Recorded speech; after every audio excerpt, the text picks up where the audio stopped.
കേരളത്തിൽ UDF-നും കോൺഗ്രസിനും കിട്ടിയിരിക്കുന്ന ഏറ്റവും വലിയ ആയുധം എന്ന് പറയുന്നത് മുഖ്യമന്ത്രിയുടെ മകൾക്കെതിരെയുള്ള ആ ഇൻ്ററിം സെറ്റിൽമെൻറ്റ് ബോർഡിൻ്റെ ഉത്തരവാണ്. അത് ഉപയോഗപ്പെടുത്തുവാൻ കഴിയുന്നുണ്ടോ എന്ന് ഞാൻ അങ്ങോട്ട് ചോദിക്കുകയാണ്. എൻ്റെ ഒരു അഭിപ്രായം പറയാം, അത്ര കണ്ട് കഴിയുന്നില്ല. പ്രതിപക്ഷത്തിൻ്റെ അജണ്ട നിശ്ചയിക്കുന്നത് മാധ്യമങ്ങളല്ല, നിങ്ങൾ ആരുമല്ല, ഞങ്ങളാണ് തീരുമാനിക്കുന്നത്. അല്ലല്ല, പ്രതിപക്ഷ നാവ് കൂടിയാണ് മാധ്യമങ്ങൾ. അല്ലല്ല, അതൊന്നല്ല, അല്ലല്ല, നിങ്ങൾ ഡിക്റ്റേറ്റ് ചെയ്യുന്ന അനുസരിച്ചിട്ടല്ല പ്രതിപക്ഷത്തിൻ്റെ അജണ്ട നിശ്ചയിക്കുന്നത്. ഈ ആരോപണം വന്നു ഇല്ലേ?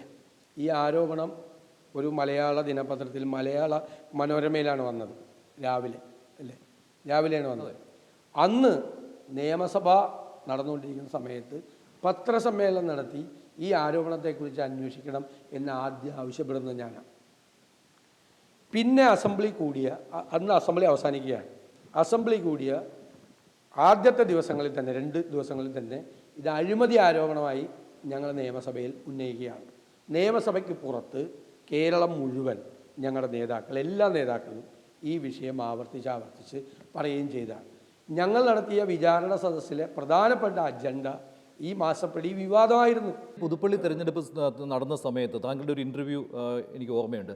അതിൽ താങ്കൾ പറഞ്ഞത് ഈ മാസപ്പടി കേസിൽ നിയമ നടപടികളിലേക്ക് പോകും, എന്താണ് വിജിലൻസ് ചെയ്യുന്നത് എന്ന് ഞങ്ങൾ ശ്രദ്ധിച്ചുകൊണ്ടിരിക്കുകയാണെന്ന്. എവിടെ നിയമ നടപടി? ഞങ്ങൾ പെറ്റീഷൻ കൊടുത്തല്ലോ, അതിൻ്റെ ഇടയിൽ അന്വേഷണം വന്നല്ലോ. ഇപ്പോൾ അന്വേഷണം നടക്കുകയല്ലേ, ഇപ്പം അന്വേഷണം നടന്നുകൊണ്ടിരിക്കുകയല്ലേ. ഇപ്പോൾ ഈ SFIO അന്വേഷണം അല്ല, അതിനു മുമ്പും അന്വേഷണം തുടങ്ങിയല്ലോ. ഈ SFIO അന്വേഷണം വന്നത് പ്രതിപക്ഷത്തിന്റെ ഒരു അല്ലല്ല, അന്വേഷണം നടക്കുമല്ലേ. വിജിലൻസ് അന്വേഷിക്കാൻ പറ്റില്ലല്ലോ.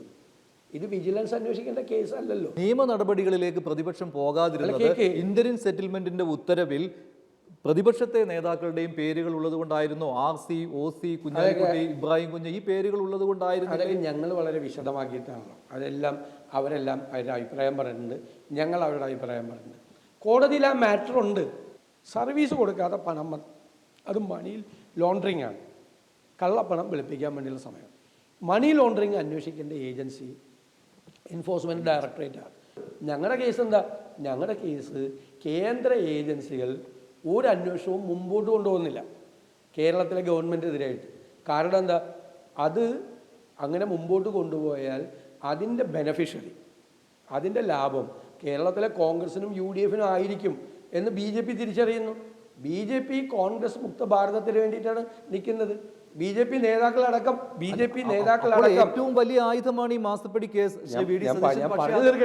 പക്ഷേ അത് ഉന്നയിക്കുന്ന കാര്യത്തിൽ, നിയമ നടപടി സ്വീകരിക്കുന്ന കാര്യത്തിൽ കോൺഗ്രസ് പരാജയമാണ്. ഞാൻ പറഞ്ഞു തീർക്കട്ടെ. താങ്കൾ എങ്ങനെ ഞാൻ സംസാരിച്ചാലും ഞാനെങ്ങനെയാണ് സംസാരിക്കുന്നത്?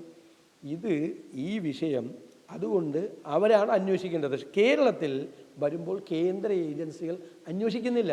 അന്വേഷിച്ച് ഒരു പരിധി എത്തുമ്പോൾ നിന്നു പോവുക. കേരളത്തിലെ ഗവൺമെൻറ് പ്രതിക്കൂട്ടിലായാൽ അതിൻ്റെ ബെനഫിഷ്യറി കേരളത്തിലെ കോൺഗ്രസും UDF-ഉം ആണെന്ന് സംഘപരിവാർ വിശ്വസിക്കുന്നു. അതുകൊണ്ട് അവർ തമ്മിൽ സെറ്റിൽമെൻറ്റ് ഉണ്ടാവുകയാണ്. ഇപ്പോൾ കരുവന്നൂരിലെ കേസ് ഭയങ്കര വിവാദമായി. ഈ കേസും എവിടെ എത്തൂല്ല എന്നുള്ളതാണ് ഞങ്ങൾ ഭയപ്പെടുന്നു. ഇത് ഞങ്ങൾ എത്രയോ പ്രാവശ്യം പറഞ്ഞു, ഞങ്ങൾ ഭയപ്പെടുന്നു. അതുകൊണ്ടാണല്ലോ ഞങ്ങൾ പറഞ്ഞത് എല്ലാ അന്വേഷണങ്ങളും നിയമ നടപടികളും ഞങ്ങൾ സൂക്ഷ്മതയോടുകൂടി നിരീക്ഷിക്കുകയാണ്. എവിടെയാണ് ഇത് തകർച്ച സംഭവിക്കുന്നത്, എവിടെയാണ് ഒത്തുതീർപ്പുകൾ ഉണ്ടാകുന്നത്, അപ്പോൾ ഞങ്ങൾ ഇടപെടും, ഒരു സംശയമില്ല. ഇപ്പോൾ ഷോൺ ജോർജ് എന്നൊരു വ്യക്തി ഒറ്റയ്ക്കാണ് ഈ കേസ് നടത്തിക്കൊണ്ട് പോകുന്നത്. അദ്ദേഹം കൊടുത്തൊരു പരാതി അല്ല, അത് പ്രധാനപ്പെട്ടത്. ഞാനത് പറയുന്നില്ല. അത് കൊടുത്ത പരാതിയുടെ പുറത്താണ് അന്വേഷണം വന്നത്. വരട്ടെ, അന്വേഷണം നടക്കുകയല്ലേ. അപ്പോൾ അന്ന് താങ്കൾ ആ അന്വേഷണത്തിൽ തന്നെ ഒരു പ്രധാനപ്പെട്ട ഒരു കാര്യമുണ്ട്. 8 മാസത്തേക്കാണ് അന്വേഷണം. എനിക്ക് മനസ്സിലാവുന്നില്ല. അല്ല, അങ്ങനെയാണെങ്കിൽ ഇങ്ങനെ ഒരു അന്വേഷണം പോരാ എന്ന് പറഞ്ഞുകൊണ്ട് സമീപിക്കാൻ പ്രതിപക്ഷത്തിന് കഴിയുമല്ലോ. മുൻപ് സാധിച്ചിട്ടുണ്ട്. അത് പറ്റില്ല. കാരണം കമ്പനി നിയമത്തിൻ്റെ അടിസ്ഥാനത്തിൽ ഈ അന്വേഷണം നടക്കുമ്പോൾ ഈ അന്വേഷണമേ നടക്കാൻ പാടുള്ളൂ എന്ന് പറയുന്നുണ്ട്. ഇതുമായിട്ട് ബന്ധപ്പെട്ട് ഈ അന്വേഷണം എവിടെയെങ്കിലും വഴിതെറ്റുവാണെങ്കിൽ ഞങ്ങൾ കോടതിയിൽ പോകും. ഞാൻ ചോദിക്കട്ടെ, ഞങ്ങൾ മുഖ്യമന്ത്രിക്കെതിരായിട്ട് കോടതി പോയിട്ടുണ്ടല്ലോ. മുഖ്യമന്ത്രിക്കെതിരായിട്ട് കോടതി പോയിട്ടുണ്ടല്ലോ. പർട്ടിക്കുലർ കേസിൽ എന്തുകൊണ്ട് നിയമവിദഗ്ധരുടെ നിരന്തരമായി ഞങ്ങൾ ആവർത്തിച്ചുകൊണ്ടിരിക്കുകയല്ലേ. പിന്നെ ഉമ്മൻചാണ്ടി സർക്കാരിൻ്റെ കാലത്ത് ഉമ്മൻചാണ്ടിക്കും കുടുംബത്തിനുമെതിരെയുള്ള ആരോപണം ഉന്നയിച്ചത് അത് മോശമായി പോയി എന്ന് പ്രതിപക്ഷത്തെ പോലും പല നേതാക്കൾ ഇപ്പോൾ രഹസ്യമായിട്ടെങ്കിലും സമ്മതിക്കുന്ന കാര്യമാണ്. മാത്രമല്ല കോടതികളിലൊക്കെ അത് തെളിയിക്കപ്പെട്ട സാഹചര്യമുണ്ട്. അങ്ങനെ വരുമ്പോൾ മുഖ്യമന്ത്രിയുടെ മകൾക്കെതിരെ ഇപ്പോൾ ഉള്ള ആരോപണം അതും ഒരു കുടുംബത്തിന് നേരെ ഉള്ള ഒരു അറ്റാക്കായിട്ട് മാറരുത് എന്ന് പ്രതിപക്ഷ നേതാവ് എന്ന നിലയിൽ താങ്കൾ ആഗ്രഹിക്കുന്നുണ്ടോ? കാരണം ധാർമ്മികമായിട്ട് വളരെയധികം കാര്യങ്ങൾ സൂക്ഷിക്കുന്ന ഒരാളാണല്ലോ താങ്കൾ. ഇതല്ലല്ലേ മുഖ്യമന്ത്രിയുടെ കുടുംബത്തിനെതിരെ അല്ലല്ലോ ആരോപണം, മുഖ്യമന്ത്രിക്കെതിരെയുള്ള ആരോപണം കൂടിയല്ലേ. മുഖ്യമന്ത്രി അറിയാതെ മകൾ ഇങ്ങനെ ഒരു കമ്പനിയുമായി ഒരു എഗ്രിമെൻ്റ് ഉണ്ടാക്കി, ആ എഗ്രിമെൻറ്റിൽ യാതൊരു ഒന്നും പ്രൊവൈഡ് ചെയ്യാതെ അവിടെ നിന്ന് പണം കിട്ടി എന്ന് പറയുന്നത് ശരിയല്ല. ഈ മുഖ്യമന്ത്രിക്കെതിരായിട്ടും ആക്ഷേപം ഉണ്ടല്ലോ അതിൻ്റെ അകത്ത്. ഈ ഫൈൻഡിങ്ങിൽ വളരെ പ്രധാനപ്പെട്ട ഒരാൾ പ്രധാന സ്ഥാനത്ത് ഇരിക്കുന്നത് കൊണ്ടാണ് ഈ ഇടപാട് നടന്നതെന്ന് പറയുന്നുണ്ടല്ലോ. ഈ ഫൈൻഡിങ്ങിലുണ്ട്. അപ്പോൾ മുഖ്യമന്ത്രി ഇതിൻ്റെ അകത്ത് പ്രതിയാക്കപ്പെടേണ്ട ഒരാളാണ്. മാത്രമല്ല KSIDC പോലെ സർക്കാരിൻ്റെ ഒരു സ്ഥാപനം, ഒരു ഏജൻസി പോയി ഇതിൻ്റെ അകത്ത് പാർട്ട്ണറാണ്. അവർ പാർട്ട്ണറായിട്ടുള്ളൊരു കമ്പനിയാണ് മകളുടെ കമ്പനിയുമായിട്ട് എഗ്രിമെൻ്റ് വെച്ചത്. അപ്പോൾ ഗുരുതരമായ തെറ്റുകൾ അതിൻ്റെ അകത്തുണ്ട്. അപ്പോൾ മുഖ്യമന്ത്രിയുടെ മകൾ എന്നുള്ള ആനുകൂല്യം, അതൊരു കുടുംബാംഗം എന്നുള്ള ആനുകൂല്യം നൽകില്ല. അല്ല, നൽകേണ്ട ആ ആനുകൂല്യമാണ് അവർ കൈപ്പറ്റിയത്. അല്ലെങ്കിൽ വേറൊരു കമ്പനി വെറുതെ ആർക്കെങ്കിലും പണം കൊടുക്കുമോ? വെറുതെ ആർക്കെങ്കിലും പണം കൊടുക്കുമോ? ഒരു വ്യക്തിക്ക് വെറുതെ പണം കൊടുക്കേണ്ട കാര്യമില്ലല്ലോ. മുഖ്യമന്ത്രിയുടെ മകളായതുകൊണ്ടല്ലേ ആനുകൂല്യം കിട്ടിയത്. അപ്പോൾ പിന്നെ ഞങ്ങൾ എന്തിനാണ് അത് പ്രത്യേകമായ പരിഗണന അതിൻ്റെ അകത്ത് കൊടുക്കേണ്ട ആവശ്യമില്ലല്ലോ.